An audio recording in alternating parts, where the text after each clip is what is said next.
Hey, I'm Enigma Hud, and I want to talk about nuclear energy. I think it's relevant and interesting to talk about nuclear energy now that we have all seen what has happened in Japan with that terrible catastrophe with the tsunami and earthquake, and how it has negatively affected the Fukushima nuclear power plant, and it partially melted down as a result. So, of course, the big question on a lot of Americans' minds is whether nuclear energy is safe, whether we should continue to use it, or to just use our existing power plants and not expand it. Well, what I think is, I think that nuclear energy is extremely safe as long as the power plants are located in areas that are not prone to natural disasters, that are not prone to earthquakes, they're not prone to hurricanes or tornadoes. You know, aside from that, they are extremely safe. And I think that people have an irrational fear of catastrophe. But let's give this a little fair analysis. Let's do a fair analysis and look at the major disasters that have occurred in nuclear energy in the past. Now, there was the 3 Mile Island accident that occurred in Pennsylvania, and that happened in the 1970s. I believe that was 1979, I think. And basically, what that was, it was a loss of coolant accident. There was a pilot relief valve that was opened, and it was stuck open. And the major problem was that it was the human-machine interface. The people who were operating the plant did not know that there was a problem, and they were under the mistaken impression that there was too much water in the reactor core. That's what they thought, and so they started venting out steam, and that caused a loss of coolant accident, and the reactor melted down partially. I should probably explain a little bit about nuclear fission first, so people actually understand all these problems.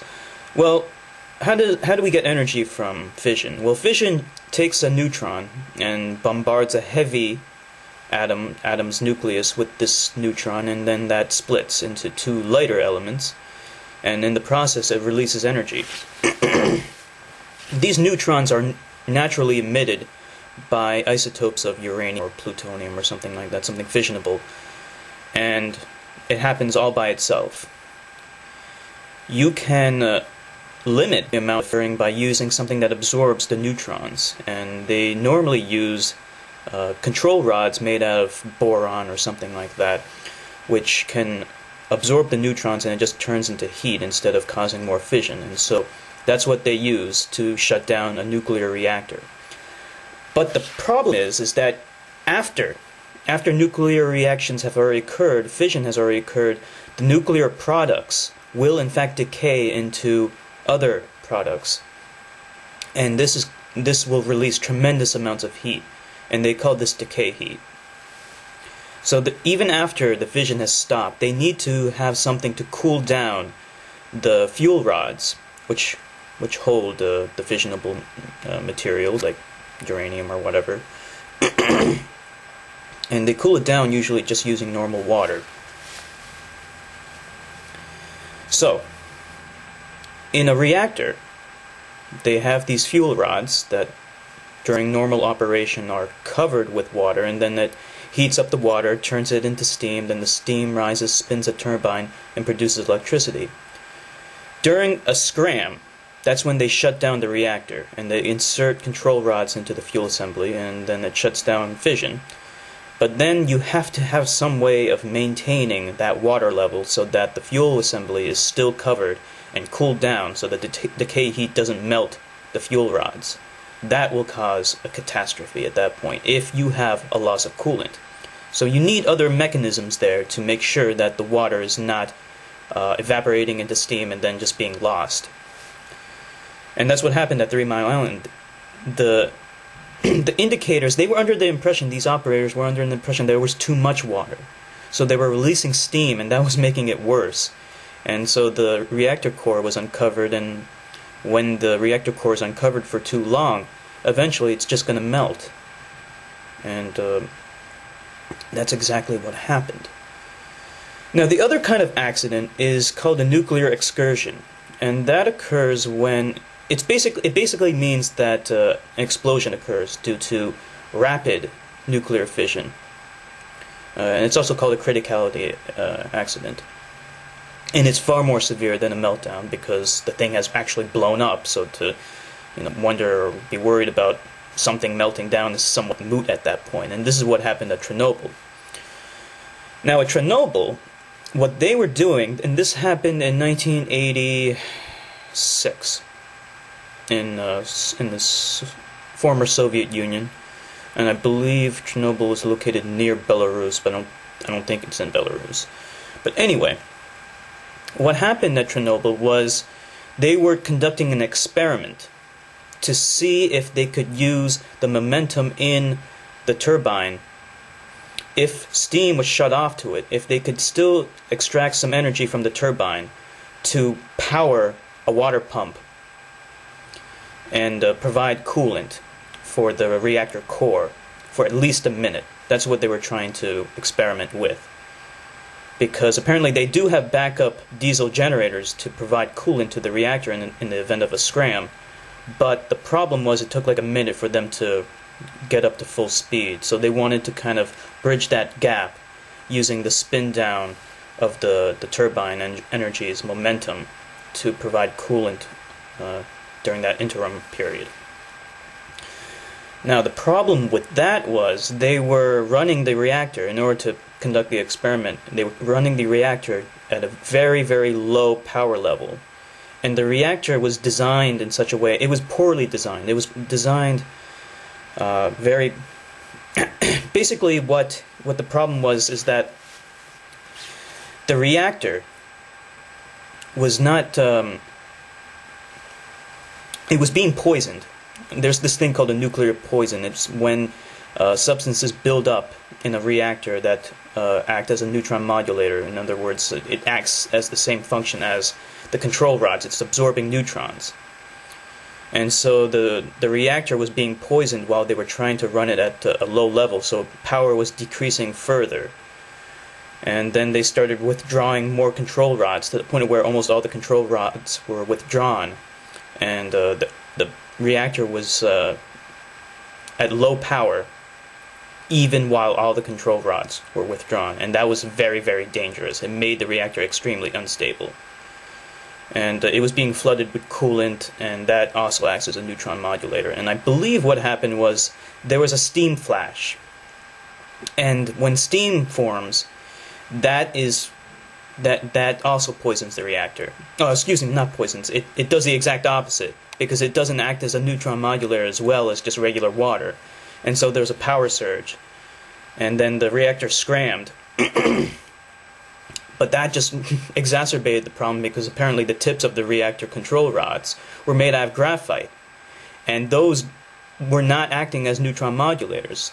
The upper portions of the control rods were made out of boron. And that was acting as a neutron modulator. So apparently, when the control rods were inserted, it was actually displacing the water, which was acting as a neutron modulator. So then there was a power surge, another power surge. And that was probably what caused the excursion, and rapid nuclear fission occurred and it blew up. And I think there was like confirmed deaths might have been like between 30 or 50 people, but maybe they say that like due to the release of tremendous amounts of nuclear radiation from that accident, because there was the Soviets back then had horrible safety measures in place. There was no containment building in the case of whether the containment unit exploded. It would release its radioactive steam directly into the environment instead of being contained inside of a building. They didn't have a containment building. So that leaked into the environment, and that probably poisoned thousands of people. So it's really hard to say exactly how many people might have been killed from that, because you can still die of cancer later on after many years due to that accident. So that's hard to say. So those were the two major incidents in the history of mankind where there was a nuclear accident that caused, that was of major concern. I mean, there were other accidents, but they weren't as bad. And I want to point out, though, that the 3 Mile Island accident, as far as I know, did not cause any direct fatalities. Radiation did leak, but they quickly evacuated the town right after it happened. In Soviet Union, there was a close-by town called Pripyat, which they never evacuated until a week later, when a Swedish nuclear reactor detected the radiation levels, and it was 1,000 miles away. Only then did they evacuate that town, and by then they had already been poisoned.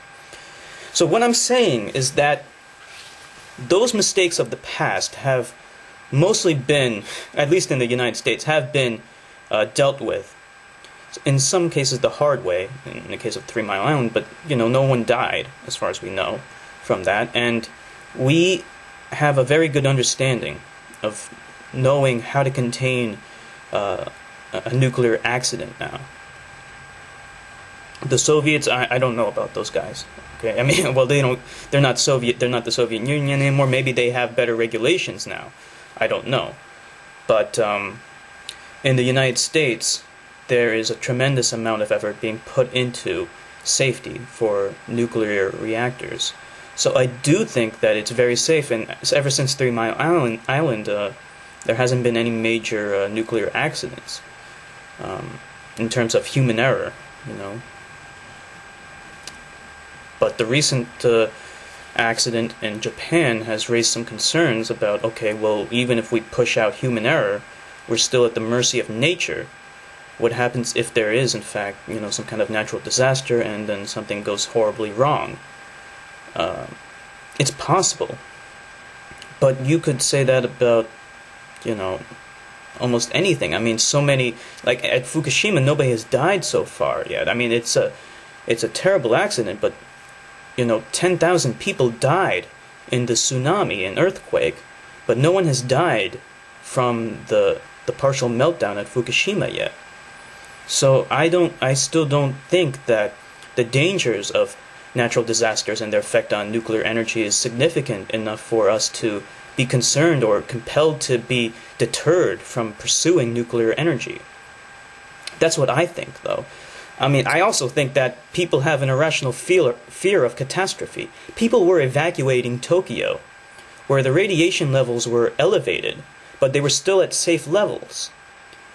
But what I didn't get was, what are you afraid of? They're at safe levels. Meanwhile, Japan is notorious for its smoking problems. So many people in Japan smoke. What are you afraid of? You're afraid that the radiation might lower your lifespan and give you cancer? What do you think smoking does? Because people are not afraid of ordinary things like that. They're not afraid of smoking, even though it's more dangerous. Much more dangerous. They're afraid of catastrophe. It's human nature, and it's irrational. It's always an irrational fear. That's what I think. But in the future, we won't have to deal with fission at all. We'll have nuclear fusion, and that's why we have to invest so much into new technologies for nuclear fusion, because it can't melt down, and there's no possibility of an excursion event either. It's extremely safe, and it uses fuel that's abundant. But this video is running long, so I should just cut it here. This is Enigma Hood signing off.